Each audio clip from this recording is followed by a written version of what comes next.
बिस्मिल्लाहिर्रहमानिर्रहीम, अस्सलाम वालेकुम रहमतुल्लाहि व बरकातहू। मेरा नाम अहमद अकील है, आप देख रहे हैं प्रॉपर्टी विजन टीवी। पाकिस्तान में रियल एस्टेट सेक्टर एक डिसऑर्गेनाइज सेक्टर है, आप सही मानों में ये कहिए तो। अदारे मौजूद हैं लेकिन उन अदारों की कोई नज़र नहीं आती, इम्प्लीमेंटेशन नज़र नहीं आती, उनकी कोई कंट्रोल नज़र नहीं आता। बल्कि आप यूँ कहिए कि वो बजाय कि वो कंट्रोल करें, वो इस तरफ है ही नहीं। उससे क्या हो रहा है कि आम जो पाकिस्तानी है उनका कीमती पैसा, ये जो फार्म वाली हाउसिंग सोसाइटीज़ है, उन्होंने पहले भी बहुत इकट्ठा किया पैसा और अब वो कर रही है। लेकिन आज जो सोसाइटियाँ थी वो उनकी सिचुएशन हो चुकी हुई है। बेतहाशा अनगिनत सोसाइटियाँ हैं, आप किसी सोसाइटी का नाम लीजिए, अगले दिन आपको एक और सोसाइटी मिल रही होगी। इसमें पैसा इन्वेस्ट करने का क्या नुकसान है, या इससे आपका पैसे को क्या हो रहा है, या आपका पैसा ग्रो कर रहा है या आपका पैसा ज़ाया हो रहा है, आपका पैसा डिवैल्यू हो रहा है या आपका पैसा ख़त्म हो रहा है। आइए इस पे बात करते हैं और आपको क्या करना चाहिए इन्वेस्टमेंट करते हुए, किन चीज़ों को मद्देनजर रखना चाहिए।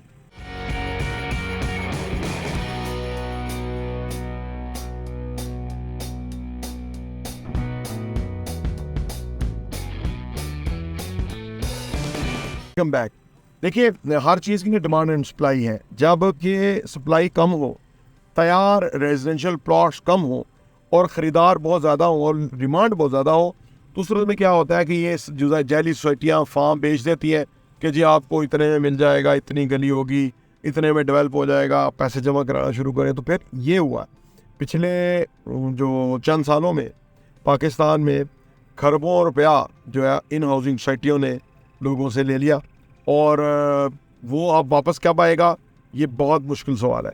उसकी वजह ये कि मास वाइज चंद सोसाइटियों के वो भी उनमें भी उन्होंने भी उनकी डेवलपमेंट का जो पेस है वो कम है, स्लो है, लेकिन उन्होंने बहुत फार्म निकाले, बेतहाशा फार्म निकाले। और आज हर बंदा फार्म लिए हुए है, लेकिन उसको ये नहीं पता कि जो उसने फार्म लिया है वो उसको सोसाइटी कब मिलेगी, उसको प्लॉट कब मिलेगा।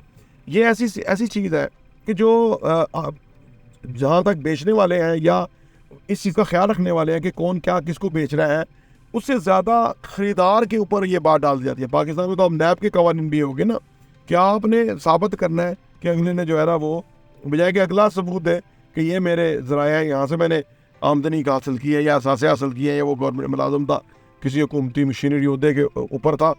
अब वो लोग जो है वो सबूत देंगे जो है ना वो, तो फिर वो जाके वो साबित होगा। ये उल्टा कानून है यहाँ पे ना।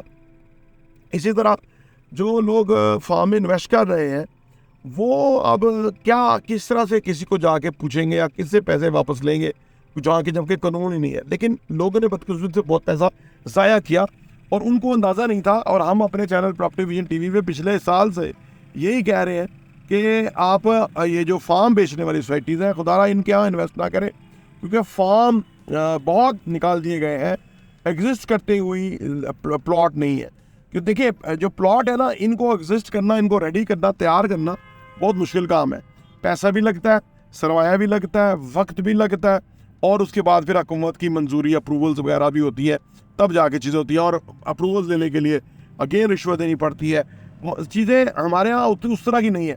असल में होना तो ये चाहिए था, ये सरकारी सतह पे लोगों की हाउसिंग नीड को फुलफ़िल करने के लिए इंतज़ाम होना चाहिए थे। लेकिन पाकिस्तान में कोई काम भी जो है वो उस तरह से हो नहीं रहा होता, तो ये फिर प्राइवेट सेक्टर जो है इसमें इन्वॉल्व हो जाता है, और उसके अंदर फिर वो लोग आ जाते हैं कि जो बेतहाशा उल्टा सीधा पैसा बनाना चाहते हैं। वो पैसा तो बना जाते हैं, और लेकिन वो लोगों को कुछ मिलता नहीं है, और फिर वो जो लोग हैं वो उनका कोई पुरसाने हाल नहीं है। जैसे आजकल है, कोई पुरसाने हाल नहीं है। आप किसी अदारे के पास नहीं जा सकते कि ये मैंने फ़ाइल जमा कराई, मैंने 3 लाख रुपये जमा कराया, मैंने रिफ़ंड कराना है, मुझे पैसा मिलना चाहिए, ऐसा कोई अदारा नहीं।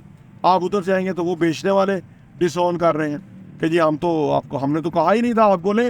और उनका ये और है, वो कहते हैं हमने नहीं कहा था आप खरीदे, आपने हमें कहा था कि हमने ख़रीदा तो हमने आपको लेके दे दिया।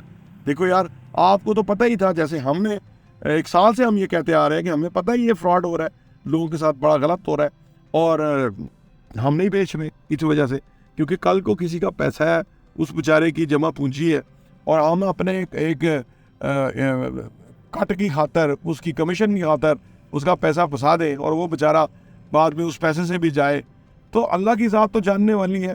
हमने तो फिर अपने आप को सेव किया कि हमने कोई काम ही नहीं किया। लेकिन जिन लोगों ने किया वो कहते हैं हमने लोगों के कहने पे किया, लोगों ने मांगा तो हमने दिया। ये बात देखे ना, ये बहुत ही, जैसे कोई डॉक्टर है, कोई उसे कहे कि मुझे आप जहर का टीका लगा दें, तो वो उसको लगा दे और बाद में कत्ल हो जाए और वो कहे कि भाई मुझे तो मरीज ने कहा था कि जहर का टीका लगा दो, मैं तो तंग ही बहुत हूँ दुनिया से। डॉक्टर की कोई अखलाकी जवाज़ बनता है कि वो ऐसा नहीं करेगा, चाहे वो उसको समझाएगा या वो उसको ये कभी नहीं टीका लगाएगा जहर।